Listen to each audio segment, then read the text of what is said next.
Are you looking for peace of mind at your doorstep? Look no further. With the Blink Video Doorbell, your home's entrance is always within your control. Check out the link in the video description to learn more and get your Blink Video Doorbell on Amazon. Your home is in your hands. Rosie Johns always wanted a big family. My partner and I are both one of 4, and I'd always dreamed of having lots of children, she says. And yet today, when people ask the 25-year-old mother whether she intends to have another baby, a sibling for her 4-year-old son Colton, she tells them a lie. When people ask if I'm having more kids, I tell them I'm infertile. I've asked doctors for a hysterectomy to prevent me getting pregnant, but they say I'm too young. I'll have an abortion if I ever get pregnant again. Why such a vehement change of heart? Because Rosie's experience of birth was so shocking, so traumatic, a massacre, as she puts it, that she cannot bring herself to contemplate another. It has taken her many hours of therapy to even be able to talk about Colton's delivery. Rosie was given an episiotomy, a cut in the opening of the birth canal to make it easier to get the baby out, despite suffering a blood clotting disorder that meant her medical notes specifically warned against it. She was injured so badly during the birth and post-birth stitching that she needed reconstructive surgery 3 years later. During the 8 days she and baby Colton were in hospital after the delivery, she nearly died from blood loss and was regularly left in blood-soaked gowns and sheets.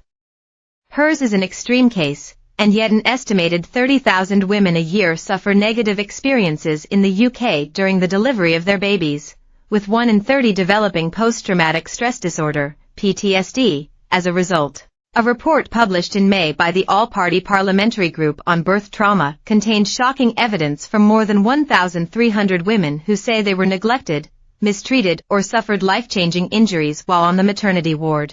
For some of these women, the trauma is so great that they make the agonizing decision never to have another baby. Rosie, who lives in York and works in education, says she felt safe during her pregnancy, but things went downhill and kept getting worse after she was left in a labor bay for 48 hours. The doctors tried to induce me on 3 occasions with a sweep, but it failed, and that's when they said I needed an epidural.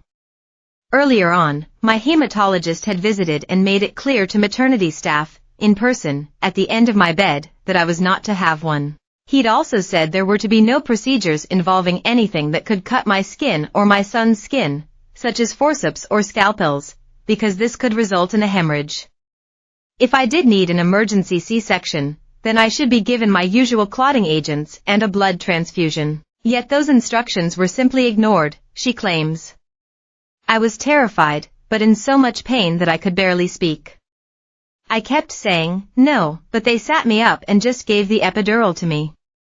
Then they missed the correct position in the spine and had to do it again. Several hours later a midwife came in and suddenly it was panic stations.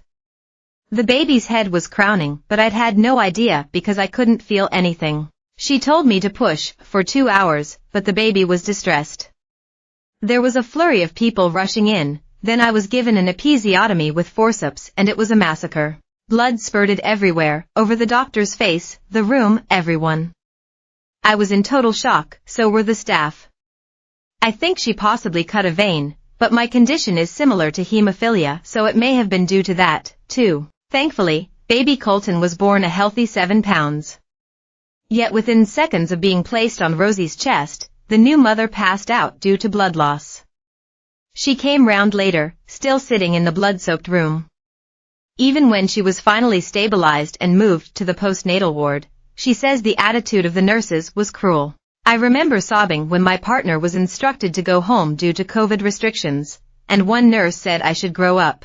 Midwives mocked and made jokes about my hobbled walk while I went back and forth to the bottle preparation kitchen. We stayed in the hospital for 8 days because Colton had a temperature and I was still bleeding internally. But I had no blood work done to monitor my blood disorder, and I was visibly gray and limp. Every time I stood up, giant blood clots would fall out of me. Her clothes were permanently covered in blood, she says. It was only a doctor who saved me. I remember her shouting at the midwife.